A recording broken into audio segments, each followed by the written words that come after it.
जमीन इन दिनों बारूद की गंध से भरी हुई है। अमेरिका, इजराइल और ईरान के बीच जारी टकराव अब 10वें दिन में एंटर कर चुका है।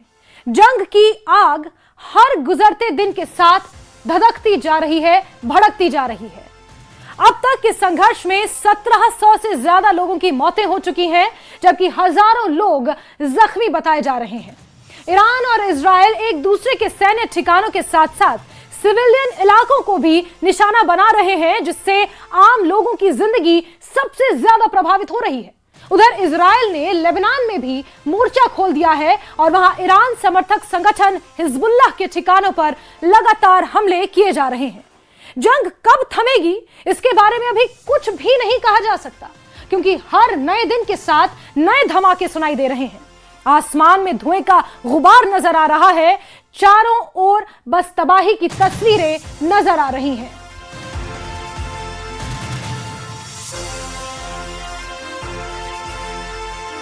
तो ये युद्ध और ज्यादा आक्रामक होता जा रहा है। साथ साथ मौत का आंकड़ा, उस पर भी आप नजर दौड़ाते जाइए। ईरान और इजराइल एक दूसरे के सैन्य ठिकानों के साथ साथ सिविलियन लोकेशंस पर भी मिसाइलें और हमले कर रहे हैं। हर तरफ से अगर मिडिल ईस्ट की बात की जाए तो यहां पर स्थिति बहुत ज्यादा तनावपूर्ण अभी बनी हुई है। ये युद्ध कब थमेगा, इसका कुछ नहीं पता। इजराइल ने लेबनान में भी मोर्चा खोल दिया है। ईरान समर्थक संगठन हिजबुल्लाह के ठिकानों पर हमले हो रहे हैं।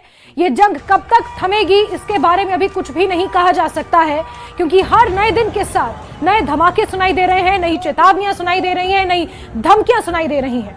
आसमान में हर दिन धुएं का गुबार नजर आ रहा है, चारों ओर तबाही की तस्वीरें, तबाही का मंजर नजर आ रहा है। मौतों का सिलसिला लगातार जारी है। ये महायुद्ध छिड़ चुका है, जिसे कुछ विशेषज्ञ वर्ल्ड वॉर 3 भी करार दे रहे हैं।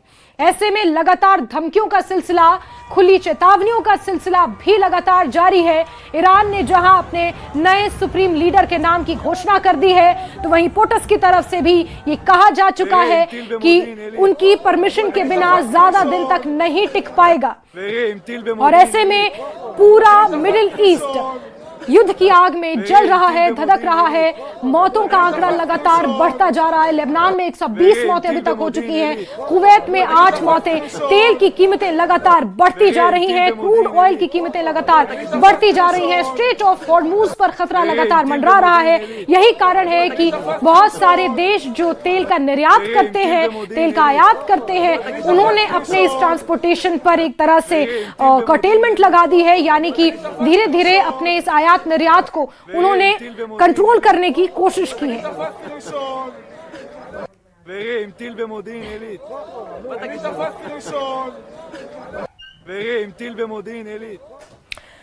वहीं लेबनान के बेरूत में इजराइल का हमला देखने को मिला है। हिजबुल्लाह के ठिकानों पर इजराइल ने हमला शुरू कर दिया है। जैसा कि मैंने पहले भी कहा कि अब जो प्रॉक्सी संगठन है ईरान के, उनके ऊपर हमला शुरू कर दिया गया है इजराइल की तरफ से। इजराइल ने मोर्चा खोल दिया है। हिजबुल्लाह के ठिकानों पर मिसाइलें दागी हैं और ये खबर सामने निकल कर आई है। ताजा तरीन अपडेट ईरान इजराइल युद्ध से आपको दे रहे हैं, जहां लेबनान के बेरूत में इजराइल ने हमला कर दिया है। लेबनान में भी इजराइल ने मोर्चा खोल दिया है। हिजबुल्लाह, जो कि ईरान का संगठन माना जाता है, एक तरह से प्रॉक्सी संगठन है, पहले भी ईरान के लिए लड़ता रहा है। हिजबुल्लाह के ठिकानों पर इजराइल ने हमला किया है। हिजबुल्लाह के ठिकानों पर कई मिसाइलें दागी हैं। बड़ी खबर, और इस महायुद्ध का आज 10वां दिन है, जहां इससे पहले तक हमले सिर्फ सैन्य ठिकानों तक सीमित थे, कुछ इंपॉर्टेंट डेस्टिनेशंस तक सीमित थे, लेकिन अब सिविलियन ठिकानों पर भी हमले शुरू कर दिए गए हैं। वहीं तल अवीव से भी अपडेट आपको दे रहे हैं। इजराइल की राजधानी तल अवीव में ईरान ने जोरदार हमला किया है। इजराइल के तल अवीव में बंकरों में आग लगी है और ये तस्वीरें आपको दिखा रहे हैं। तल अवीव में ईरान ने हमले कर दिए हैं। इजराइल की राजधानी तल अवीव, जहां बंकरों में आग लगा दी है ईरान ने जोरदार हमला किया है। लगातार एक दूसरे के ऊपर हमलों का सिलसिला जारी है और ये युद्ध कब थमेगा, ये आग कब थमेगी, इसका अभी तक किसी को कुछ पता नहीं है। लेकिन जहां एक तरफ लेबनान के बेरूत में हिजबुल्लाह के ठिकानों पर हमले किए हैं इजराइल ने, तो वहीं तल अवीव में ईरान ने हमले करने शुरू कर दिए हैं। वहां के बंकरों को निशाना बनाया है और बंकरों में आग लगा दी है।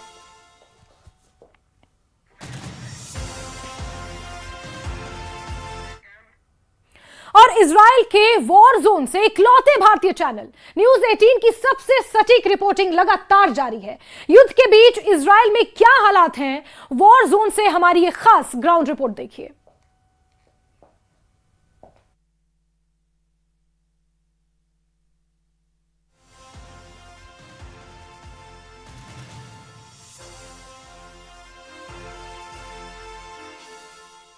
ईरान के बैलिस्टिक मिसाइल्स ने भयानक तबाही मचाई है। आप देख सकते हैं कि इर्द गिर्द यहाँ पर क्या हाल हुआ है, हर तरफ से यहाँ पे तबाही हुई है। और जो हम यहाँ पे देख पा रहे हैं अभी इर्द गिर्द यहाँ पे इस्राइली डिफेंस फोर्सेस के भी लोग हैं और मलबा हर तरफ से बिखरा पड़ा हुआ है, गाड़ियाँ तबाह हो चुकी हैं। यह है इस वक्त इस्राइल के उस इलाके का हाल जहाँ पर तबाही मचाई है ईरान के बैलिस्टिक मिसाइल्स ने। पूरा का पूरा एरिया जो है वो यहाँ पे तबाह हुआ है, गाड़ियाँ तबाह हुई हैं। तो ये आप देख सकते हैं कि क्या हाल हो जाता है जब बैलिस्टिक मिसाइल्स गिरते हैं ईरान के इस्राइल में। ये ईरान के तरफ से जो बैलिस्टिक मिसाइल फेंके गए हैं उनकी वजह से यहाँ पे ये तबाही हुई है। और हम देख पा रहे हैं यहाँ पे, ये आप देख सकते हैं, ये इस्राएली फोर्सेस यहाँ पे हैं, मौजूद हैं और देख रहे हैं कि कहाँ पे क्या हुआ है। कि ये एक बहुत बड़ा एरिया है, बहुत बड़ी बस्ती है और यहाँ पे सब कुछ तबाह हुआ है। तो ये है न्यूज़ 18 इंडिया की एक्सक्लूसिव रिपोर्ट उस ग्राउंड ज़ीरो से जहाँ पे सब कुछ तबाह हुआ है। ये आप देख सकते हैं यहाँ पे क्या तबाही मचाई है बैलिस्टिक मिसाइल ने, हम देख पा रहे हैं। और यहाँ पे आप देख सकते हैं ये इस्राएली डिफेंस फोर्सेस के लोग हैं जो यहाँ पे देख रहे हैं कि आखिर ईरान किस तरीके से कामयाब हो गया ये मिसाइल यहाँ पहुँचाने में, और पूरी तरह से चकमा दिया है इस मिसाइल ने यहाँ पूरे एयर डिफेंस सिस्टम को, चाहे वो थार्ड हो, चाहे वो एरो हो, चाहे वो डेविड सीलिंग हो या फिर आयरन डोम, सबको चकमा दे के यहाँ पे डायरेक्ट हिट लगा है। इसराइल में कई जगहों पे ज़बरदस्त तबाही हुई है। मैं इस वक्त उस जगह पे हूँ जहाँ पे इर्द गिर्द काफ़ी सारे मकानों को नुकसान पहुँचा है, पूरी तबाही हुई है। मैं दिखाने की यहाँ पे कोशिश करूँगा कि किस तरीके की तबाही हुई है ईरान के मिसाइल अटैक से इसराइल में। तो ये आप देख सकते हैं कि किस तरीके की तबाही यहाँ इसराइल में हुई है। जो ईरान की तरफ से बैलिस्टिक मिसाइल्स दागे गए हैं, सब कुछ यहाँ पे तबाह हो चुका है। ये पूरा इलाका तबाह हो चुका है। कई ऐसे इलाके हैं जहाँ पे इसी तरीके की तबाही देखने को मिल रही है। इन इलाकों में जो बैलिस्टिक मिसाइल हैं काफ़ी पावरफुल होते हैं और यहाँ पे आप देख सकते हैं कि काफ़ी तबाही हुई है घरों की। मैं यहाँ अंदर जाके आपको दिखाने की कोशिश करूँगा कि क्या हाल हुआ है यहाँ पे इन मिसाइल हमलों से। और इर्द गिर्द आप देख सकते हैं कि इस्राएली फोर्सेस भी यहाँ पर हैं जो अभी यहाँ पे सर्च ऑपरेशन चलाया जा रहा है। यहाँ पे काफ़ी लोगों की मौत हुई है, करीब 12 लोग इस इलाके में मारे गए इस अटैक से। और ये हाल आप देख सकते हैं यहाँ पे किस तरीके का हुआ है। तो ये सब हाल देख के आप अंदाज़ा लगा सकते हैं कि जब बैलिस्टिक मिसाइल कहीं पे गिरता है तो उससे किस तरीके की घरों की तबाही हो रही है। बिल्डिंग्स जो हैं बिल्कुल तबाह हो जाती हैं। यहाँ डायरेक्ट हिट लगा है बैलिस्टिक मिसाइल का और उसके बाद ये सब तबाही हुई है। इर्द गिर्द सब कुछ बिखरा पड़ा है, जो यहाँ पे था वो सब कुछ हिल गया है। और मैं कोशिश करूँगा आगे भी आपको दिखाने की कि क्या हालात हैं यहाँ पे, क्योंकि ये पूरा इलाका जो है ये तबाह हो चुका है। और इस तबाही के बीच जो है हम यहाँ पे रिपोर्ट कर रहे हैं। ये वो इलाका है जहाँ पे गिरा है ईरान का बैलिस्टिक मिसाइल और यहाँ पे सब कुछ तबाह हो चुका है। इस तरीके के काफ़ी इलाके हैं इसराइल में जहां ये हाल हुआ है।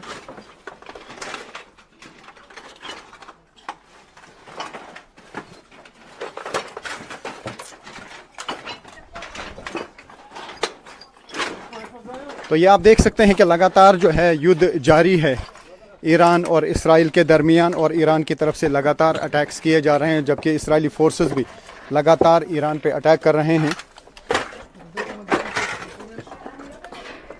तो ये आप तबाही देख सकते हैं कि किस तरीके की यहाँ पे तबाही है।